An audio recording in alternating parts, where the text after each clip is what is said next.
escenario es suyo. Muchas gracias.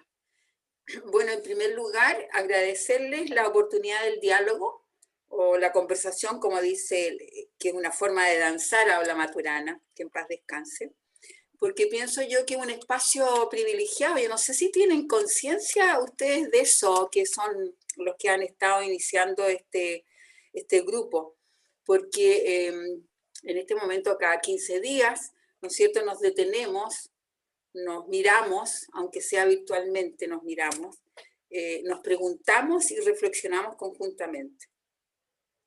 Y yo creo que el fundamento de hacer esto, yo lo siento en cada uno de ustedes, porque nos pensamos que somos responsables en la generación de nuevos mundos, especialmente, creo yo, para la educación física, y en esos mundos encontrar nuestro propio lugar. Yo solo puedo compartir, digamos, desde mis experiencias biográficas.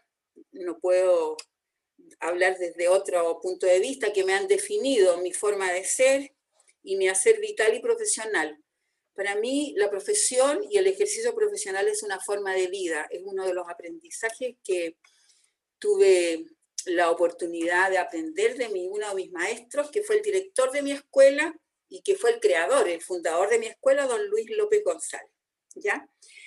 Y lo que voy a compartir son más preguntas que respuestas, aunque por ahí también voy a dar mi opinión. Desde lo que propone la ética aplicada.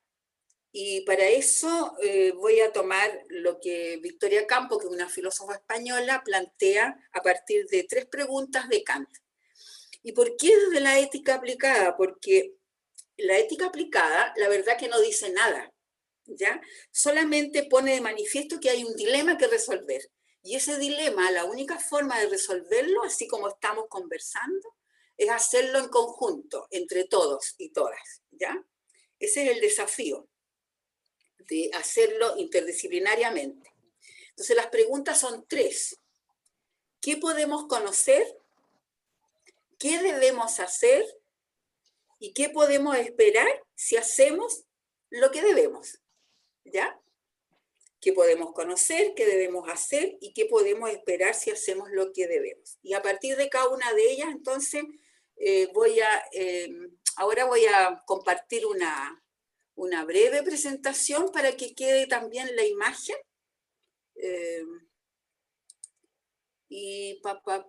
Déjenme ver. ¿Dónde están las ideas fundamentales? ¿Estoy compartiendo, no? Ahí sí. Sí, una especie de pirámide. Ya, esa. ¿Ya? Ok. Listo. Entonces, ahí están las 3 preguntas. Y es una mirada, una sola mirada entre tantas que tenemos para poder reflexionar hoy día. Entonces, ¿qué podemos conocer? La pregunta que me resulta interesante para mí, ojalá que también para ustedes, es si conocemos el bien interno de la profesión, que es una pregunta que plantea el sentido de las profesiones. Y quizás está allí en su no respuesta conjunta entre varios, como hablaba Jorge hace un rato, entre las escuelas de educación física que forman profesores y entre los propios profesores. ¿Cuál es el sentido de ejercer la profesión de ser profesor o profesora de educación física? ¿Ya? ¿Cuál es la contribución que la educación física hace a la sociedad? Esto es una mirada desde la responsabilidad social. Entonces, esa es una pregunta vital y creo que no las hacemos, ni tampoco forma parte de la formación de los estudiantes. Bien interno de la profesión, el sentido de la profesión. ¿Por qué razón es importante? Porque en la realidad profesional se nos presentan dilemas éticos, donde tenemos que discernir por uno o por otro a partir de valores que estimamos, ¿ya? Y ese campo valórico es muy singular de cada uno de nosotros. Y a veces vamos por caminos equivocados, como por ejemplo colocarle un 1 a una persona con sobrepeso porque a mí se me puso que tenía que hacerlo invertida. Ese es un dilema ético, querámoslo o no, ¿ya? Entonces, si tuviéramos claro cuál es el bien interno a que contribuye la profesión a ese niño, evidentemente que tendríamos muy claro que esa decisión no podríamos llevarla a cabo. La segunda pregunta, que tiene que ver qué debemos hacer, nos conecta con una pregunta y aquí voy a dar algunas opiniones.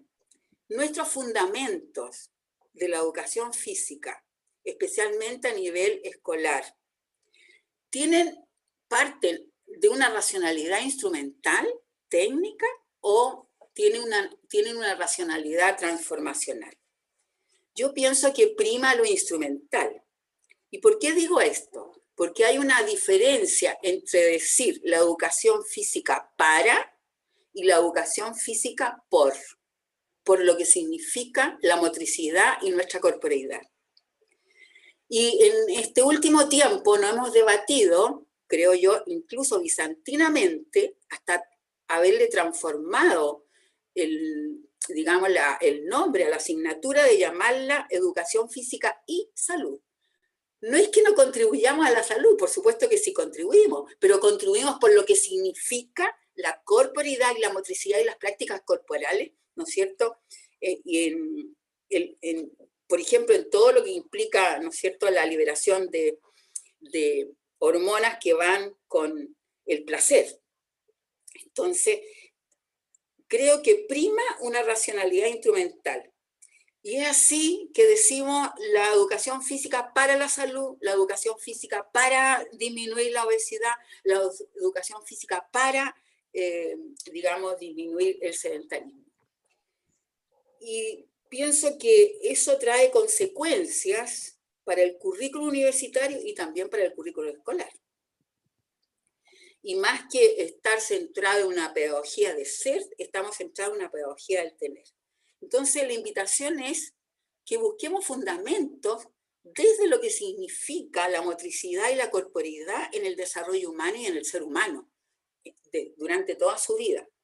Y a partir de eso, busquemos las transformaciones realmente para su desarrollo, ¿ya? Es decir, una mirada más emancipadora, ¿ya? Que tiene incluso relación con nuestras realidades vitales. Por último, la tercera pregunta que dice, ¿qué podemos esperar si hacemos lo que debemos? Entonces aquí quiero plantear dos aspectos. En primer lugar, el hacer nos constituye. Y por lo tanto, somos los seres humanos lo que hacemos. Somos nuestras acciones. Entonces, ¿qué esperamos? ¿Qué espero yo? Y aquí voy a comentar lo que yo espero. ¿Qué espero yo? Que en la educación física recuperemos el sentido del educhere. Es decir, como dice Tonucci, que cada niño, cada niña encuentre su juguete preferido, es decir, sus potencialidades salgan a la luz y el profesor sea no un animador que entretiene, sino un verdadero educador que facilita los caminos para justamente ese desafío. Y aquí el reto, desde mi punto de vista, es pasar de los contenidos a dignificar los aprendizajes, es decir, a dignificar la experiencia. Porque la experiencia, lamentablemente, en la educación, por toda la mirada positivista de que todo tiene que ser calculado, etcétera, etcétera, etcétera, que no voy a entrar en eso, y todo tiene que ser medible, hemos dejado de lado el tema de la experiencia. Y la experiencia habla de nosotros. Habla cada niño cuando cuenta su experiencia, cuando dice lo que siente, cuenta de cómo está viviendo ese acontecimiento que es la práctica corporal, ¿ya?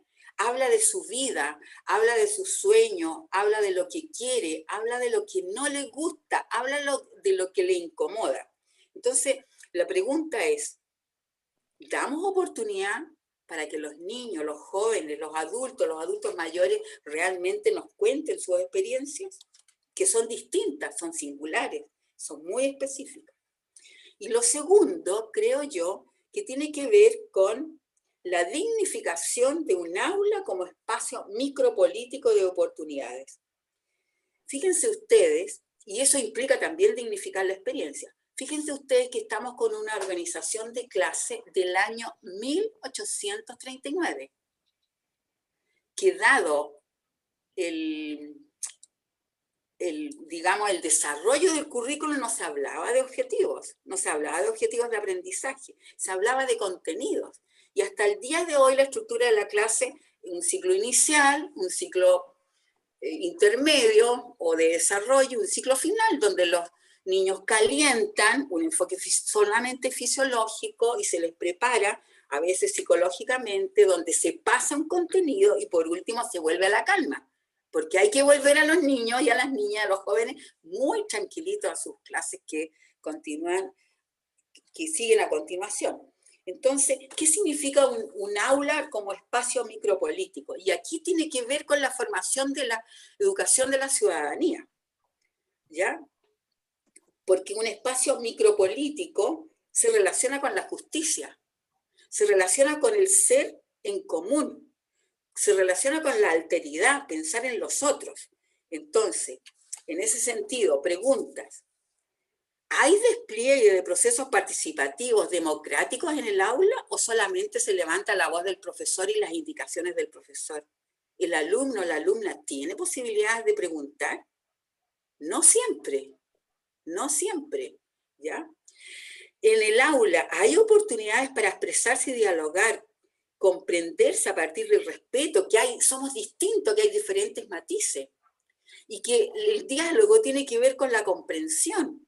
Es decir, te escucho para comprenderte y te pregunto para comprenderte, no para que pensemos igual, sino que a partir de esa comprensión busquemos puntos de encuentro.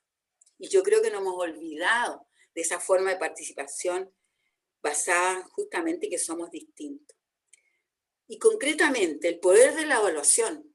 ¿Cómo se usa la evaluación? Su estructura injusta muchas veces, el ejemplo que ponía al comienzo, ¿no es cierto?, que hace que el aula se configure a partir de testimonios que van contra justamente los espacios micropolíticos y por lo tanto para la formación de un ciudadano, es decir, un niño, una niña, un joven, una joven que vive una cotidianidad. Entonces, en este sentido, creo yo que el reto es resignificar la formación. Puede ser a través de estas ideas, puede ser a través de otras, pero el tema es que hay que volverla a colocar en el sitio que le corresponde a la educación física. Y en este sentido, pienso yo que hay dos preguntas fundamentales para el estudiante que se está formando. ¿Se las hacemos? ¿Cuál es el proyecto de tu vida? ¿Tú habías pensado ser profesor de educación física? ¿Cuál es la presencia de un otro en tu proyecto de vida? Porque vas a trabajar con otro y la motricidad es relacional y tu carrera es relacional, ¿ya? Y desde este punto de vista, ¿cuál es tu proyecto de vida profesional? ¿Cuál es tu identidad motricia? ¿Te gusta el fútbol o qué? ¿Y qué estás pensando? ¿Y qué posibilidades les damos a ese alumno?